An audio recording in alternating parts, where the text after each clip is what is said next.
Hello and welcome to this week's video, I guess. Today I'm going to be talking to you all about the apps that I use in Korea to basically meet Maslow's hierarchy of needs. These are the apps that I use like almost every day to help me navigate living as a foreigner in Seoul, South Korea.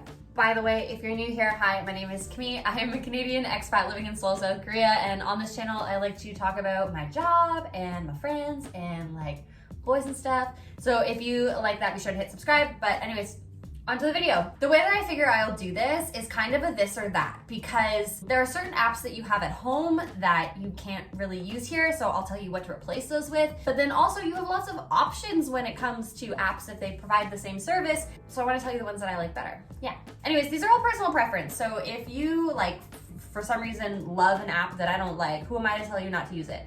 So the first app I use, like, honestly on a daily basis is Papago. If you are not fluent in Korean, then you will likely need to translate things from time to time. Now, back at home, whenever I was translating languages, it was usually translating French if I really needed to translate anything, which Google Translate is great for. Google Translate does a pretty good job with romantic languages. Google Translate does not do a good job with Asiatic languages. So this is where Papago comes in. So Papago is a translation app that is built by Naver. Naver is like Korean Google, and there's lots of apps on here that are designed and run by Naver. Papago is one of them. Of course, it still makes mistakes because no machine is going to be able to translate the spirit of things in the same way that a person can. If you are in a crunch and you do need to translate, Papago will give you a much more accurate translation than Google Translate will. Definitely download Papago. That's like my #1 recommendation for an app you should have. Still in the vein, I guess, of languages, let's talk about language learning apps. So there are tons of language learning apps, but specifically the ones I seem to hear about a lot in Korea are HelloTalk and Meef, and I have experience on both. And basically what I found is that I prefer HelloTalk, and this is why. So Meef, it literally is like find English-speaking foreign friends, but that's not what everybody, I mean, both apps, people are gonna use them to date. It just, on Meef, any guy that messages me really does not want to learn and will pretend they want to teach. They do not. They just want other things. It's basically like Tinder, but Tinder for people that you know are attracted to foreigners, I guess is how I would describe Meef. So I prefer HelloTalk as a language exchange app for a couple of reasons. So first of all, there's like kind of like a news feed where you can post questions. So I often post questions on there when my grammar book is just not cutting it. Like sometimes they'll introduce something and I'm like, what? Why does that change the pattern? So I'll post a picture with my question on HelloTalk and I'll get answers from people that I'm not even connected with or friends on. Like it just kind of goes on this public newsfeed, I guess, and then people can comment and help you out. The other thing that I do like about HelloTalk is they do have a feature that, as a hetero woman, allows me to sort of eliminate many of the people that are chasing me for romantic interaction, because you can choose to only connect with or only let people see you if they're the same gender. So for me, I have my gender as female on the app, so the only other gender identity that can see me is female as well. You know, eliminate lots of the people that are looking for romantic interactions. Obviously, it doesn't eliminate them altogether, because hello, but it does cut down on it a little bit. And honestly, none of the women I've matched with have been seeming to ask me on dates. So I'm also just in general, regardless of sexuality, like more comfortable meeting women. So if I do ever want to like link up with someone to do like in-person language exchange, then these options, just meeting with women, just feel safer. So next on the list is sort of back to this whole Google thing. So I think in North America, we think that Google runs the world, but like it really doesn't. Like it's the search engine that we use, obviously, and the search engine that lots of English-speaking countries use, but it is not. It is not the only search engine. Like obviously, yeah, Bing, Yahoo, who cares about them? Naver. Naver is so huge over here. So like I said before, Naver has Papago, there's like Naver English Dictionary, Naver is like, but you can book things through Naver. Naver is a search engine, Naver is everything. So they do have another app that I use a lot. It's not everyone's favorite, but it's my favorite, and it's Naver Maps. So again, Google just does not cut it. If you try to use Google Maps when you are in Seoul, you will get lost. It is like impossible to find anything on Google Maps here. Like you can't even use Street View, like it's just not worth it. Naver Maps is like the only way you're gonna find your way around. And it's really great also for riding the subway. It will let you know like what door, like what train car you should go to have like the fastest transfer. There's also lots of other apps that are subway specific that will like update while you ride on the subway, but I don't use those. I like Naver Maps because it can get me where I'm going. It gives me specifics on like train cars and things like that. And then also I can make bookings on it and order food too, actually. Because I'm like terrified of any and all social interaction, I will use Naver to book things like my haircuts or my like trips to the nail salon, which I need to book one of those in. And it's all English on the app for the most part. So it's pretty easy to navigate. And if there's anything I don't understand, I screenshot it and I put it in Papago, woo! So anyways, forget Google Maps, just get rid of it. You don't need it. Like honestly, the only thing Google I still have is like Gmail and technically YouTube, I guess. But other than that, I have no more Google things on my phone. Everything on my phone is Naver. I think the next one on the list is an interesting one. So back home in North America, at least among my friends, like we use iMessage. All of us have iPhones and we all iMessage, that's what we do. But here, the most common chatting app is 100% Kakao Talk.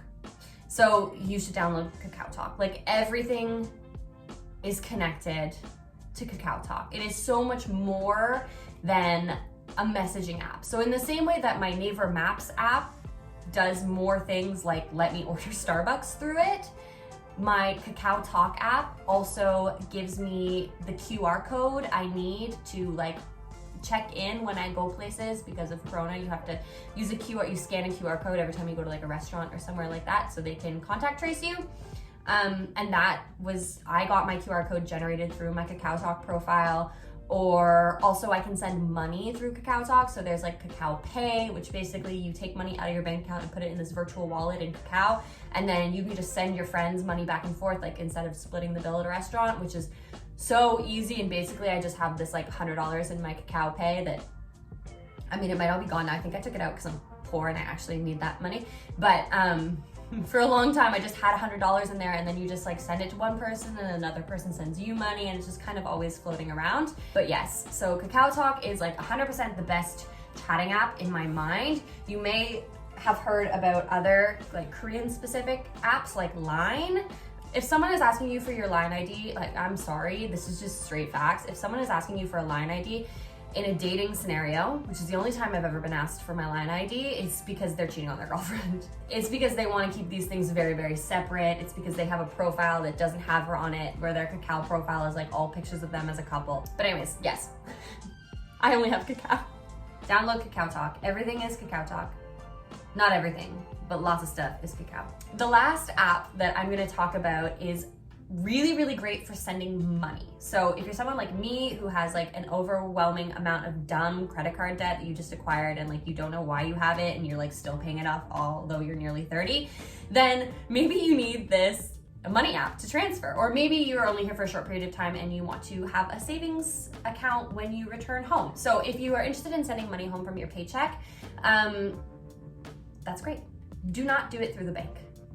This is what I have come to learn. After a year of transferring money at the bank I'm with is KB, they're great. But after transferring money with them for a year, I finally found out about a different app called SentBe, which is so much cheaper. When I was sending money home through like a wire transfer I placed at the bank, first of all, I had to do it in person, which is like a pain when you do not have a long break to like run to the bank. And then also sometimes the teller makes you cry because you didn't use your passport last time, but then this time she's demanding you have a passport, and then you like text the guy that you're seeing and then he gets really mad and then he like asks for her name so we can call the bank and complain, and then it spirals. That didn't happen to me. I mean, to simplify things, it's just easier to use SentBe. So basically it is kind of like a MoneyGram, like it's a third party that transfers money for you. So I send money from my bank account to my SentBe wallet, my digital wallet. And within SentBe, I can send it home to Canada as fast as like 3 business days, I think. You can send it faster, but it costs more, or it's like only cash pickup. There's a bunch of different options, and you can send up to $2,500 Canadian home a day for like $5 Canadian, as opposed to like the $20 I was paying to send it at the bank or more.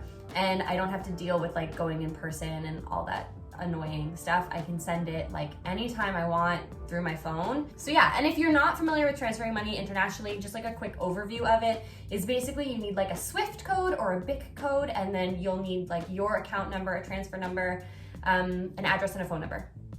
That's basically it. And if you go to the bank, you can get all those things from your home bank now before you leave, or if you get like a void check, it has things like your transfer number, and then you can just Google the SWIFT code or BIC code for your bank. I transfer a lot of money, so if anyone has questions about how to transfer money, just hit me up and I'll explain the whole process to you. But yes, do not send your money home through the bank or like even the bank app if your bank has that option. Get SentBe. It is so much easier and so much cheaper. Anyways, I hope you found this video helpful. If you have any questions at all about these different apps, or if you have any trouble finding them in the App Store, let me know. I'm happy to help out. And if you enjoyed this video, please don't forget to like, comment, and subscribe. I post new videos on my channel every Sunday about my life as an expat in Seoul, South Korea. So happy to have you along for the ride, and have a great day. See you next week. Bye.